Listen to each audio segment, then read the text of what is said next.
Je suis médecin, né au Canada, et j'ai fait mes études à l'Université Laval au Québec. Ensuite, je suis entré aux États-Unis pour faire des études de spécialité dans les maladies pulmonaires.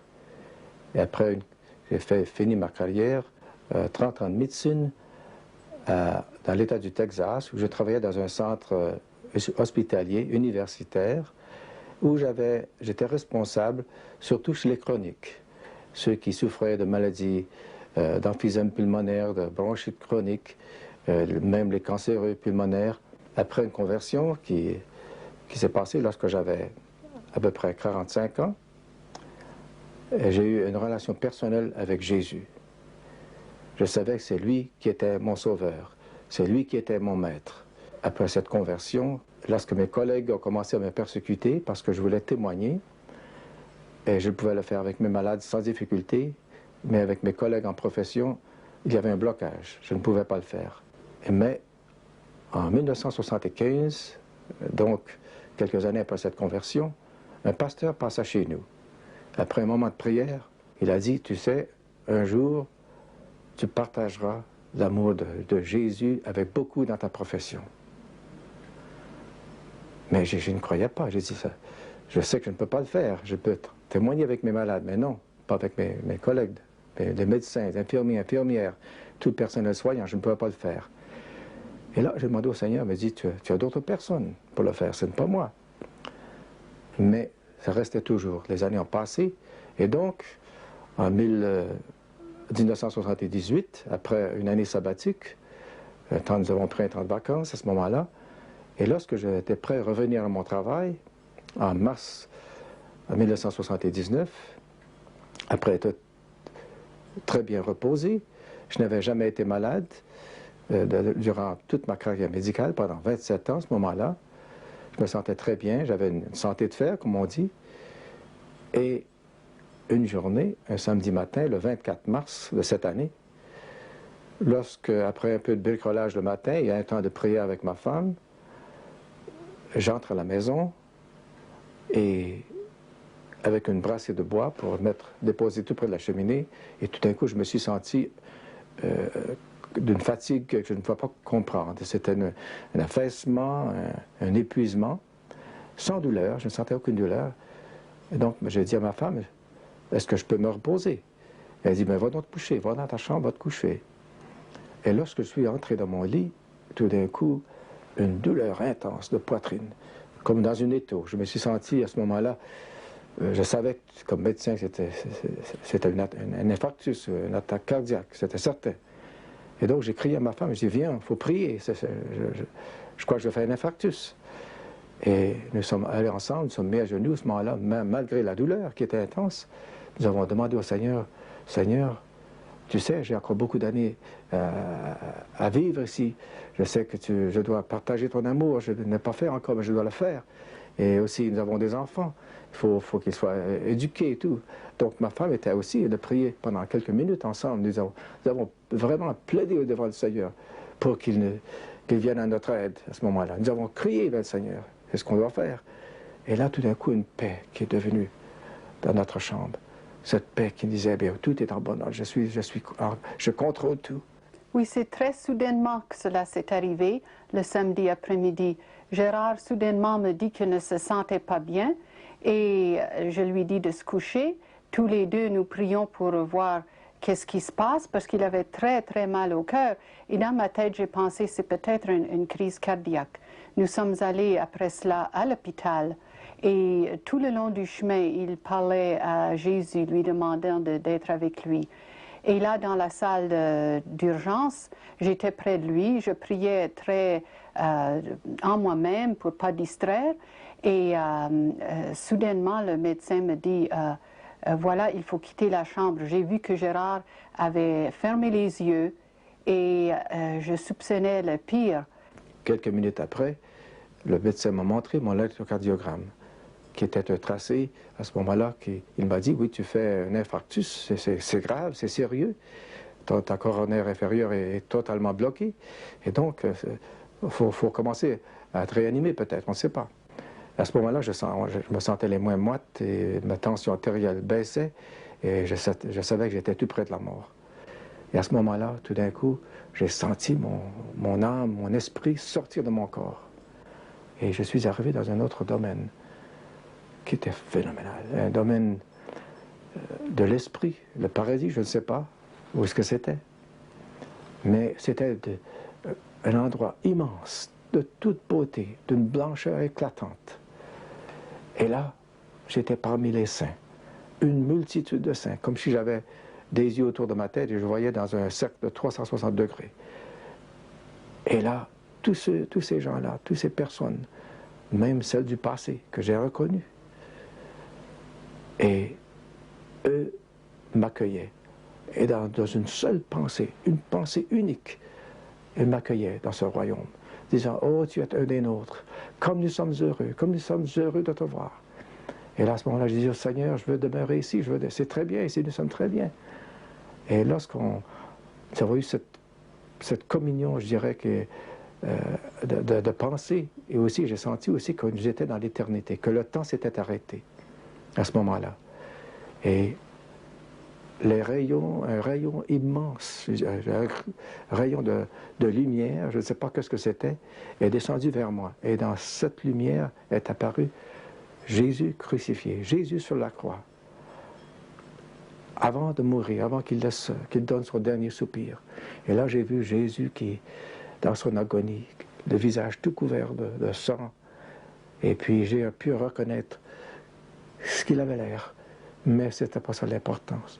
Ce qui était important, c'était qu'il a regardé levé les yeux vers le ciel, et ensuite il a baissé vers moi, et j'ai reconnu cet amour. Il était pour mourir pour moi, qu'il s'est donné pour moi, et pour tout le monde, toute personne sur la terre. Cet amour, c'est pour tout le monde. Et aussi, c'est parce qu'il avait obéi son Père. Il est mort en obéissant à son Père. Et à ce moment-là, tout d'un coup, il a ouvert comme s'il avait ouvert la bouche. Et j'ai vu qu'il voulait me dire quelque chose. Et il a dit, Gérard, la paix soit avec toi. Tu es guéri. Tu n'auras plus d'angoisse. Tu n'auras plus d'anxiété. Tu n'auras plus de culpabilité. Tu n'auras plus de douleur. Dans une semaine, tu seras chez toi. Et je sais que tout de suite, j'ai dit, non, Seigneur, je veux demeurer avec toi. Je veux demeurer avec toi. Je vis très bien ici. Il m'a dit, je veux que tu ailles partager mon amour que tu viens de connaître. Partage-le avec ta famille, tes amis, ta communauté, avec tous ceux avec qui je te mettrai en contact. Alors j'ai dit, Seigneur, non, je veux rester ici, je suis bien avec toi ici, Seigneur. Et Jésus a dit, non, je veux que tu ailles partager mon amour. Tu sais, Jean connaît tout au sujet de mon amour.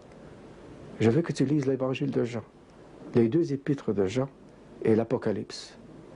Parce que Jean est mon bien-aimé. Il connaît mon amour.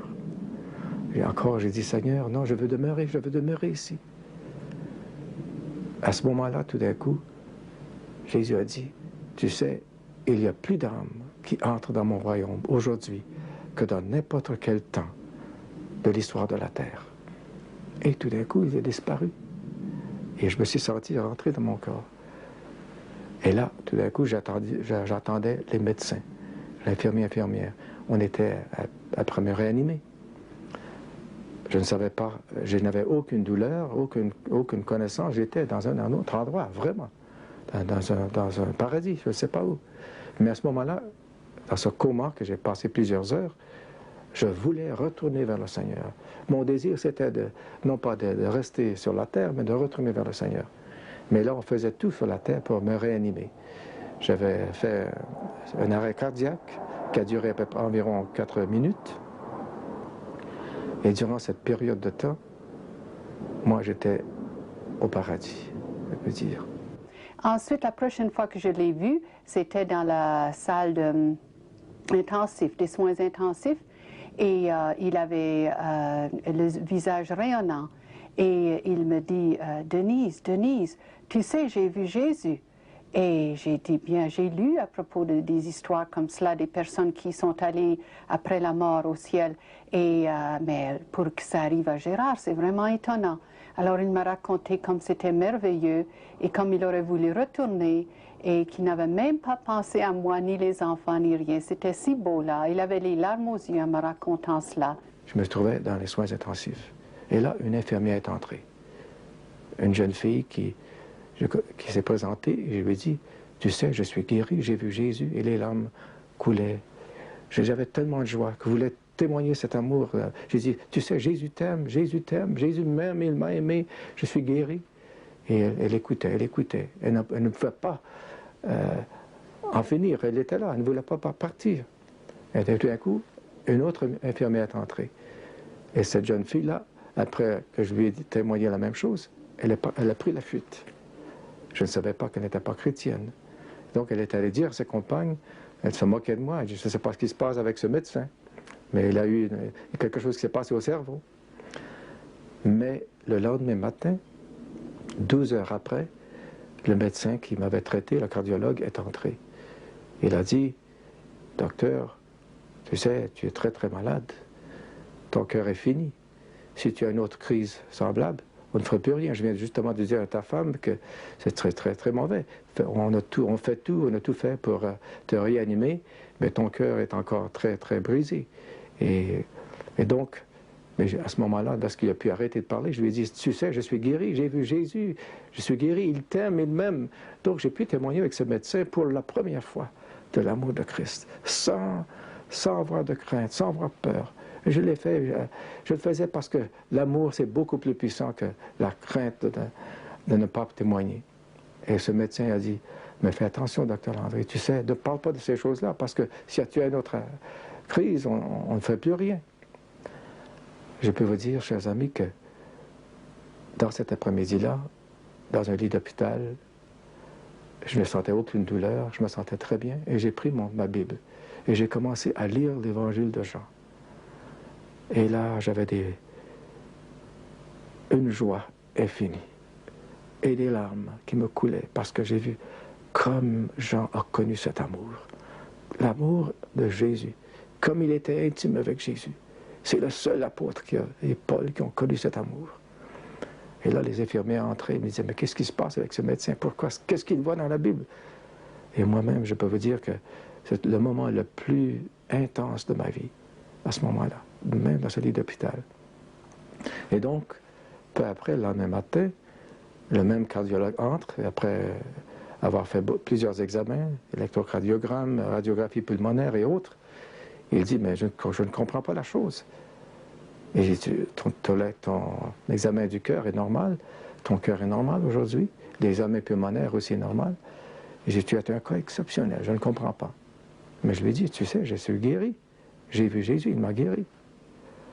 Et je peux vous dire que j'ai passé une semaine à l'hôpital, comme Jésus l'avait dit, sans être malade. Et je marchais dans les passages de l'hôpital comme une personne qui n'était pas malade. Et c'est la seule semaine que j'ai passée à l'hôpital comme malade. Et donc, je suis entré à l'hôpital, à la maison, je veux dire, dans une semaine, et après ça, mon travail, comme on l'avait déjà prédit. Et jusqu'à maintenant, je n'ai pas été malade une seule fois. Aucune douleur, je ne prends aucun médicament. Le Seigneur, ce qu'il fait, il le fait bien. Il a fait un miracle extraordinaire, je lui rends toute la gloire. C'est lui qui doit recevoir la gloire. C'est Jésus qui guérit. C'est le grand médecin. C'est lui qui est le médecin. Et donc, après, le Seigneur a ouvert toutes les portes pour que je puisse témoigner de ce message de l'amour de Christ, de l'amour de Jésus, avec tout le monde. Et c'est lui qui prépare le chemin. Il ouvre les portes. J'ai pu témoigner déjà avec mes collègues à l'hôpital où je travaillais, sans crainte. Et plusieurs ont déjà changé de vie. Plusieurs médecins sont déjà devenus chrétiens. Et des infirmières et d'autres personnels soignants de par le monde. Je suis allé même chez les musulmans. J'ai connu un médecin qui s'est converti. Et d'autres. Et donc c'est le Seigneur qui ouvre les portes. C'est le Seigneur qui qui a vraiment fait ce miracle dans ma vie, je lui rends gloire pour ce qu'il a fait.